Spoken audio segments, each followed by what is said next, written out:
Un Culture Média où on continue, Philippe, à parler dans l'infomédia du jour de Jacques Chirac qui nous a quittés hier et qui a marqué la vie politique française. Oui, c'est évidemment la disparition de Jacques Chirac qui fait la une de tous les journaux aujourd'hui. Hier, les chaînes d'infos, mais également les grandes chaînes ont cassé leur antenne et diffusé des émissions spéciales. Une information qui vient de tomber, on vient de l'apprendre, Jacques Chirac sera inhumé au cimetière du Montparnasse aux côtés de sa fille Laurence.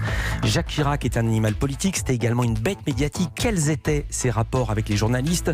Que livrait-il? Que gardait-il pour lui? Pour en parler, je reçois Christine Clair. Bonjour. Bonjour. Vous avez publié dans les années 90 le journal intime de Jacques Chirac. C'est en 4 tomes chez Albin Michel. Et je reçois Jean-Pierre Elkabbach. Bonjour. Bonjour. Je précise que vous êtes tous les matins sur CNews à 8h15 pour l'interview politique. Et vous avez vous aussi également très bien connu Jacques Chirac. Christine Clair, c'était facile de travailler avec Jacques Chirac?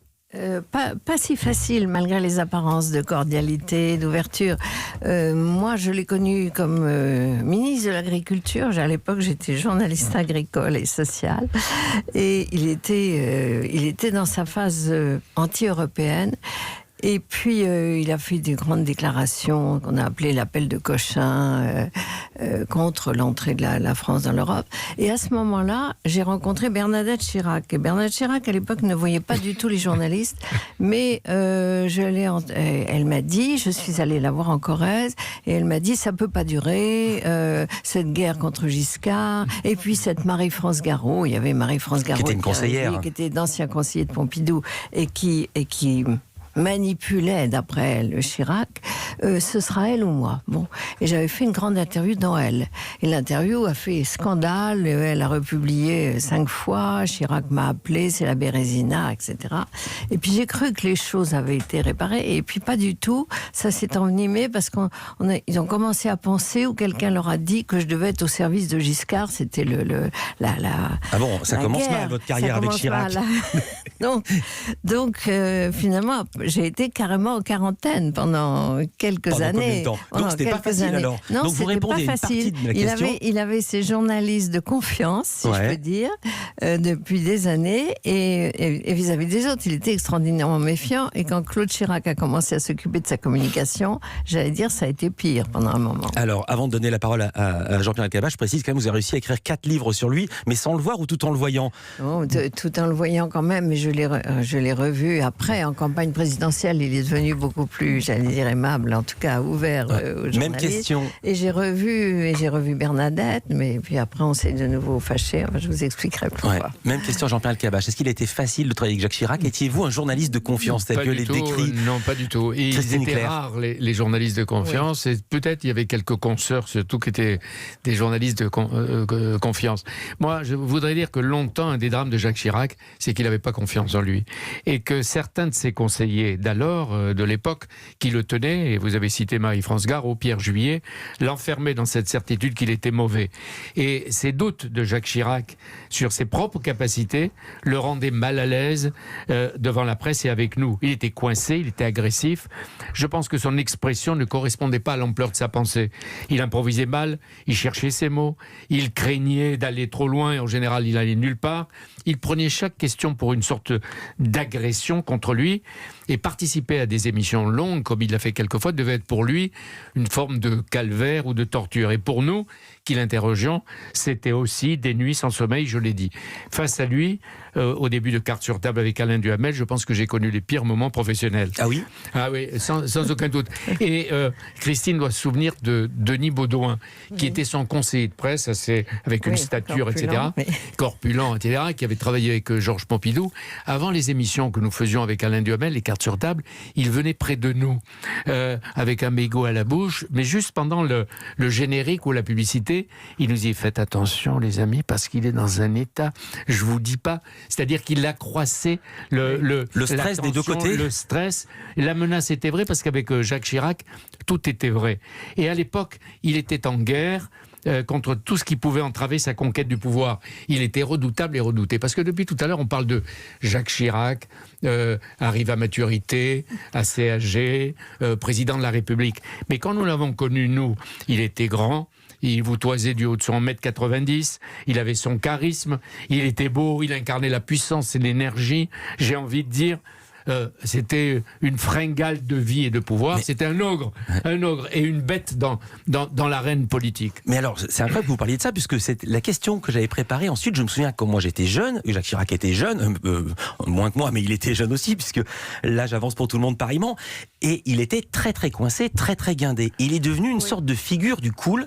Il a travaillé, ou est-ce que c'est simplement l'usure du temps, l'effet du temps, comme Mitterrand, je me souviens, qui était très dur. Ou est-ce qu'il a travaillé avec des conseillers? Il a été rassuré sur lui-même en gravissant, parce qu'il faut bien dire qu'il a connu beaucoup d'échecs, même s'il a occupé un nombre de postes considérables. Mais à la présidence de la République, il a connu des échecs avant d'être élu. Ouais. Si bien qu'il était rejeté, y compris par les siens, enfin des gens. Bon, donc c'était évidemment que ça engendrait un manque de confiance ou des interrogations. Et finalement, ceux qui s'occupaient de lui, et c'est à ce moment-là qu'il a fait entrer sa fille Claude, ceux qui s'occupaient de lui, pensaient qu'il fallait qu'il communique le moins possible. Sous-entendu, il était peut-être pas très bon finalement, ou il parlait trop. Mais c'est incroyable, parce que quand on le voit maintenant, il est excellent. Il est excellent. Mais toujours trop maîtrisé. Il est excellent. Il faut savoir que quand il y avait des émissions, par exemple, ou des rencontres, il était face à la presse et au bout de la salle, il y avait Claude Chirac. Qui le surveillait. Qui l'a surveillé, protégé, materné, si on peut dire, même de la part de sa fille. Il faut lui rendre hommage pour ça aussi. Elle était là et il la regardait en permanence. Il savait s'il devait continuer ou pas continuer. Je veux dire, ce qui est incroyable dans ce que vous racontez, parce que moi je ne l'ai pas connu. Pardonnez-moi, moi je l'ai pas connu intimement comme vous. Ce qui frappait de l'extérieur, de l'autre côté du poste où j'étais, c'était au contraire sa foi en lui. Moi je me souviens de ce moment en 95. On est en pleine campagne présidentielle. Chirac est au plus bas dans les sondages. On dit même que Balladur pourrait passer au premier tour. 9 janvier 95. Arlette Chabot ose lui demander s'il compte renoncer à sa candidature. Quoi qu'il arrive, j'irai jusqu'au bout dans cette campagne présidentielle, M. Chirac. Vous parlez sérieusement là, ou vous faites de l'humour? Vous voulez dire quelque chose, Jean-Pierre? Oui, d'abord, je me souviens très bien de cette période parce que je présidais France Télévisions et je sais après les engueulades que j'ai eues, moi, de Jacques Chirac. Sur cette question? Sur cette question. Il et vous sur a une appelé autre pour vous engueuler d'un journaliste qui présentait le journal à l'époque, Étienne Lénart, et qui lui avait dit en première question: qui êtes-vous, monsieur Chirac? Il a regardé, il a dit: hein? Qui je suis? Et quand il est sorti, il m'a appelé pour m'engueuler qu'on lui pose de telles questions. Il faut savoir que c'était un guerrier impitoyable, que c'était un type qui a tué ses adversaires et ses compétiteurs. Et il est allé après d'échec en échec. Et c'est ce matin sur Europe, Christine Albanel, qui a travaillé avec lui pendant 22 ans, qui racontait qu'entre 88, après la défaite face à François Mitterrand, la raclée que lui avait donnée Mitterrand, Jacques Chirac était mort. Il était mort politiquement. Entre 88 et 94, personne ne pensait qu'il pouvait revenir. Et nous non plus. Anecdote. Et la suite, juste après ça. L'infomédia du jour est consacrée à Jacques Chirac. On y revient dans un instant avec nos invités. Sachez également que vous pouvez retrouver un podcast événement sur vos plateformes d'écoute habituelles. Podcast Europe 1 sur Jacques Chirac. Chirac, une histoire française. Une série qui relate la vie de Jacques Chirac à travers des analyses, des récits, des témoignages et des archives. Culture Média revient juste après ça sur Europe 1. L'infomédia du jour au lendemain de la disparition de Jacques Chirac lui est bien évidemment consacré.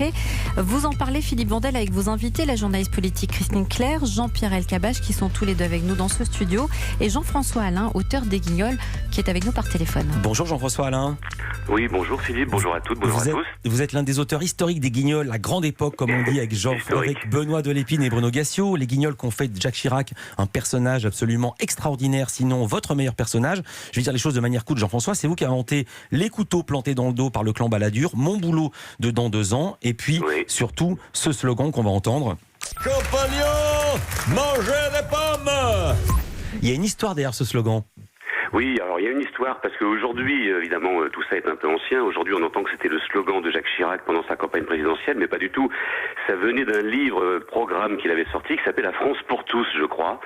Ouais. Et donc nous, évidemment, on travaillait sur l'image publique des personnages, et non pas sur les vraies personnalités. Et donc notre PPDA avait reçu Jacques Chirac et trouvé que ce livre était vide. Et lui disait, ce programme est un peu vide, mais par contre, il y a un petit pommier devant. Et pourquoi il y a un petit pommier? Et donc la marionnette de Jacques Chirac disait, parce que j'aime bien les pommes, et manger des pommes, voilà. Et ça devenait son slogan dans les Guignols, qui était censé contrer la vacuité de son programme, c'était manger des pommes. Ça n'a jamais été le slogan de Jacques Chirac, évidemment, qui était un homme politique bien plus pertinent que cela. Mais ce slogan l'a rendu sympathique, et on dit même que c'est vous, les Guignols, entre autres, qui l'avez fait élire, alors qu'il partait battu. Oui, j'ai entendu vu ça encore la semaine dernière.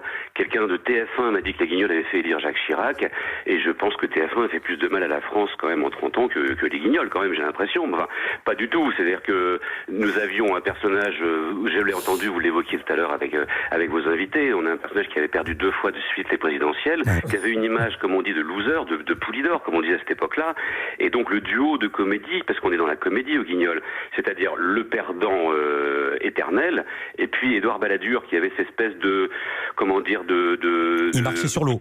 Qui marchait sur l'eau, qui ne montrait pas d'affect, qui était sûr de lui, et on se disait, tiens, il va y avoir une trahison, est-ce qu'il y aura une trahison? Et de montrer Jacques Chirac, comme le disait M. Elkabbach tout à l'heure, un peu tendu, un peu énervé, comme on le connaissait sur les plateaux, ça donne un duo de comédie qui est formidable, puisque nous faisions de la comédie, ou nous essayons de le faire, et donc évidemment, on a creusé ça. Et on sait bien que dans ces cas-là, que ça soit dans Laurel et Hardy, ou Jerry Lewis, Dean Martin, celui qui est énervé est celui qui fait le plus rire, celui qui est le plus sympathique. Le clown blanc l'est beaucoup moins. Et Balladur jouait le rôle du clown blanc. Et alors, je crois, une anecdote pour finir, je crois qu'il vous a invité à dîner. Alors, il nous a invités parce qu'à l'époque, Thierry Ray, ancien champion olympique de judo, était consultant à Canal+, et c'était le gendre de Jacques Chirac. Ouais. Et plusieurs fois, il nous a dit, vous savez, ça fait beaucoup rire Jacques Chirac, il aimerait bien que vous veniez déjeuner à la maison et tout ça, et nous avons toujours refusé parce qu'on considérait que... Moi, je ne connaissais personne, même Jean-Pierre Elkabbach, qu'on a assez souvent caricaturé dans les Guignols, sur son image publique, une fois de plus, je ne le connais pas, je ne l'ai jamais rencontré, et nous, on ne voulait pas rencontrer les personnes pour ne pas justement interférer avec notre travail. C'est pareil, François Mitterrand, par le biais d'André Rousselet, nous avait invités à déjeuner plusieurs fois et on a toujours décliné. Attendez, Jean-François, Jean-Pierre Elkabbach est devant moi, je ne peux pas rester à la question. Est-ce que votre marionnette vous faisait rire ou vous rendez furieux? Elle m'a fait rire longtemps, sauf vers la fin, quand on me déguisait en distributeur de patates ou les voleurs de patates. En voleur de patates ou de quelqu'un qui giflait. Mais puisque vous faites plus les Guignols et que moi je fais plus un certain nombre de choses, on peut se rencontrer et enfin prendre un café et rigoler ensemble. Mais j'adorerais. En plus, moi, j'ai travaillé à Europe 1 il y a très très longtemps et je vous avais croisé, mais évidemment. Mais je sais que c'est difficile, puisque vous savez, moi je suis ami avec Patrick Timsit qui a eu sa marionnette au Guignol de l'info et lui-même l'a mal vécu. Mais parce qu'on travaillait une fois de plus sur l'image publique, moi je ne connais rien de la vie privée de Jacques Chirac, je ne l'ai jamais rencontré, ni de celle de Jean-Pierre Elkabbach. Et c'est l'image publique et c'est parfois dur de voir ce miroir. Oui, mais les caricatures étaient parfois osées et dans certains cas, j'ose pas dire qu'elles pouvaient frôler aussi le racisme. Alors, ne lançons pas un débat sur les caricatures, c'est pas le moment. Merci beaucoup Jean-François. Je rappelle que vous êtes scénariste. Vous avez écrit la série Au service de la France qui a reçu le prix du meilleur scénario et les films OSS 117. Et si je suis bien informé, le 3e est en préparation. Merci d'avoir été avec nous au pied levé en direct sur Europe 1. Merci Philippe, à bientôt. À bientôt. Christine Claire, vous voulez raconter une anecdote sur... Il faut à tout prix que je vous raconte cette anecdote sur Jacques Chirac. Oui, non, je veux dire, son image était gérée par sa fille Claude, qu'il avait suivie en campagne, puis à l'Élysée. Et l'idée de Claude, c'était de rajeunir son père, donc il ne fallait pas trop montrer sa mère qui était plus à droite, plus... que les Guignols appelaient maman. Que les Guignols appelaient maman. Et quand Bernadette organisait même un déjeuner pour des agriculteurs, à l'Élysée, elle arrivait au déjeuner, on lui disait non madame, vous n'êtes pas conviée, alors qu'elle-même l'avait organisé. Bon, et puis il y a eu la naissance du fils de Claude et une série de photos dans Match sur 6 pages où il y avait Jacques, Claude, le petit garçon, et pas Bernadette. Et à ce moment-là, j'ai été réconciliée avec Bernadette. Donc je fais une grande interview d'elle dans le Figaro et elle me dit, le président de la République est veuf. Je ne suis personne. Elle en avait quand même ras-le-bol. Et donc, ça a fait évidemment un nouveau scandale. Claude Chirac a été furieuse. J'ai été de nouveau en quarantaine. Et après, j'ai pu me réconcilier grâce à Dominique de Villepin, parce que j'allais voir Dominique de Villepin et Jacques Chirac entrait par hasard dans son bureau, donc avec beaucoup de cordialité. Alors ici, l'émission s'appelle Culture Média.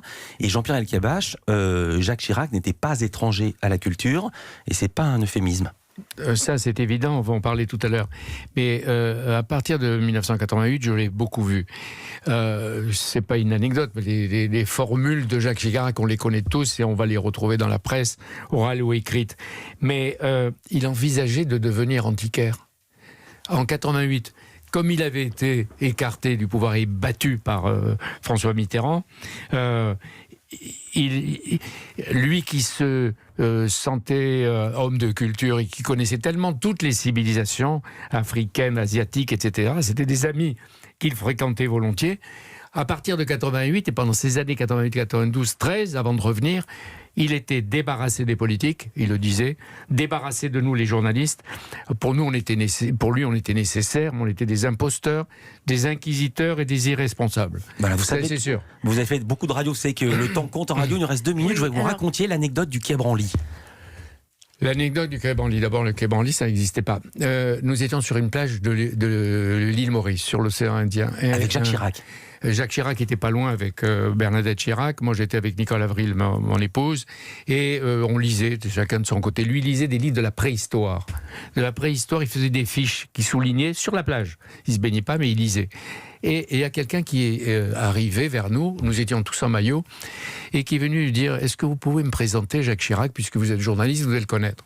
J'hésite, je vais voir Jacques Chirac, et il me dit « Alors foutez-moi la paix, laissez-moi tranquille, je suis en vacances, je veux voir personne. » Et à ce moment-là, Bernadette, qui était près de lui dit « Jacques, c'est peut-être un des nôtres, voyez-le. » Donc je vais le chercher, je le ramène, et cette personne lui dit tous en maillot. Merci pour ce que vous faites pour la France, pour la ville de Paris. Et puis je vous remercie parce que j'ai vu dans Paris Match, sur 2 pages, la photo de votre bureau qui est formidable, et vous avez mon livre sur votre bureau. Chirac lui dit « Mon livre ?» « Mais j'ai pas de livre. » Il dit « Non, mon bureau, il y a rien. » Et l'autre lui dit « Oui, vous avez mon livre. » Je vous dis non. Il le prend par les épaules, il le secoue, il lui dit « Il n'y a pas de livre. Il n'y en a qu'un. C'est de Jacques Kershach sur l'Afrique. » Et l'autre lui dit « C'est moi, Kershach. » Alors là, ils sont tombés dans les bras l'un de l'autre, ils se sont embrassés, et à partir de là, tous les soirs, nous dînions pendant 1 semaine ensemble. Il parlait des tribus africaines, des empires africains qui avaient vendu leur peuple pour l'esclavage, etc., etc. Et là, Jacques Kershach lui a dessiné sur le sable, jour après jour, ce que devait être le musée des arts premiers. Et d'ailleurs, il s'était disputé au début parce que Chirac disait « Je veux créer un musée des arts primitifs ». Il disait « Non, Jacques, des arts premiers. Oui, Jacques, non, Jacques, non, Jacques. » Et finalement, peu à peu, on est allé vers la construction. Il faudra faire venir des pièces du musée de l'homme, des pièces de l'étranger. Kershach était un très, très grand collectionneur. Et à partir de là, c'est parti. Et Kershach, je sais qu'il faut aller vite, avait effacé sur le sable le dessin qu'il faisait. Il lui dit « Pour ça, il faut que vous soyez élu président de la République. » Et c'est là qu'on a découvert la culture, l'immense culture. D'un mot, Christine Claire, on est déjà en retard. À propos de culture, ce qui m'a toujours étonné, il était passionné évidemment par les arts premiers, mais très peu par la culture française. Il ne parlait pas d'histoire de France, ni de littérature française. Un jour, j'allais le voir en été. Bon, ce jour-là, il voulait pas parler de politique, alors il dû parler de ce que vous voulez, de mes appétits, de mes goûts culinaires, etc., de ce que vous voulez. Alors, je dis, alors parlons de vos lectures, si vous voulez. Ah, alors cet été, j'ai lu tout, j'ai lu tout, pas Julien Lepers, enfin, tout un auteur, Saint John Perse. Voilà, c'est pas Julien Lepers, Saint John Perse. Et avec un geste de sabreur comme ça, mais sans en tirer un mot, une réflexion, et finalement ça ne l'intéressait pas du tout. Je pense qu'il y avait dans ce message une façon de dire aux Français, vous n'êtes pas le centre du monde, cessez de vous prendre pour le centre du monde. Ça aussi. À l'âge de 13 ans, il n'allait pas à l'école, et vous savez où il allait? Il allait au musée Guimet, et il allait suivre des cours avec un professeur qui venait de l'Union soviétique, qui était exilé à Paris sans le sou. Il allait prendre des cours. Voilà, on en parlera tout à l'heure justement du musée Guimet, du musée du Quai Branly. Merci beaucoup Christine Claire, journaliste, éditorialiste. Merci Jean-Pierre Alcabache. Tous les matins sur CNews à 8h15 et le dimanche à 19h, ça s'appelle Sans détour. Merci d'avoir été avec nous en direct ici. Et c'est Claire Chazal.